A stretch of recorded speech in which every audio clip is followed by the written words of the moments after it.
Brought to you by Penguin.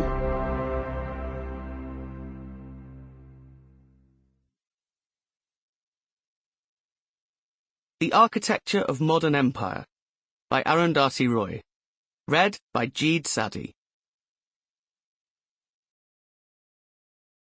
Chapter 1. Knowledge and Power. This interview was conducted while driving from Amherst to Boston, Massachusetts, February 16, 2001. David Barsamian. Tell me about Kerala, where you grew up. It's a singular place in India for many reasons. It's multi-religious, has a high rate of literacy, and has been relatively free from the kinds of sectarian violence that plague other parts of the country. Arundhati Roy. Kerala is a place where great religions coincide. You have Christianity, Hinduism, Islam, and Marxism. Laughs. They all rub each other down and metamorphosize into something new. Politically, Kerala is quite volatile. This might mean a clash between the Marxist and the right-wing Hindu nationalist Rashtriya Swayamsevak Sangh, RSS, or between different communist parties, though it's relatively free of the kind of caste killing that you have in states like Bihar or Uttar Pradesh. When I first came to North India, it was almost like visiting a different century. Still, Kerala is a complex society because it's progressive and parochial simultaneously.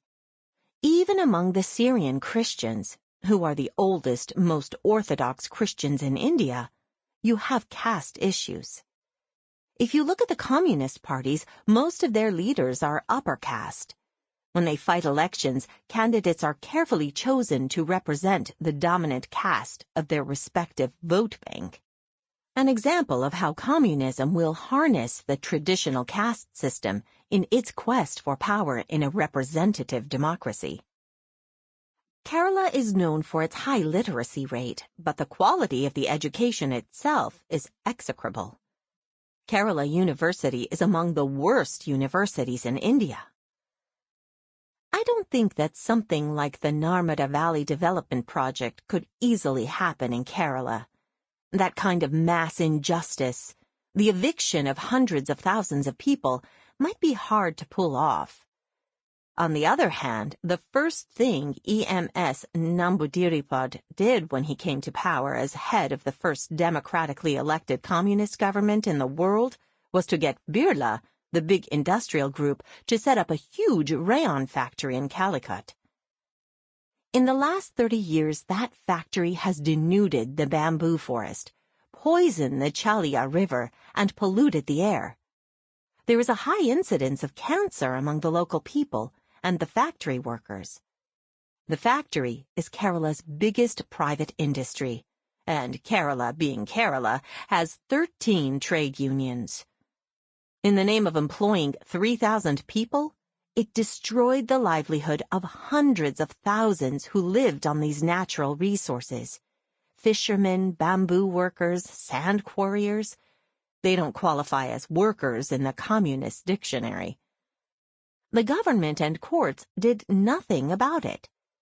Eventually, the factory closed down on its own because it had finished off all the raw material there and wanted to move elsewhere. Because Kerala is so riven with internecine politics, everybody disagrees with everybody else. There are hundreds of factions, and eventually everything remains frozen in a sort of political rigor mortis. What's the status of women generally in Kerala? Is it different from the rest of India, given the high levels of education? I know that people say that fertility rates have dropped in Kerala because of literacy. It's probably true, but you have only to watch Malayalam cinema to feel sick to your stomach at the way women are treated and the way women behave. When I was a child, every film I saw had the heroine being raped. Until I was about 15, I believed that every woman gets raped. It was just a question of waiting for yours to happen. That was the kind of... Sample complete. Ready to continue?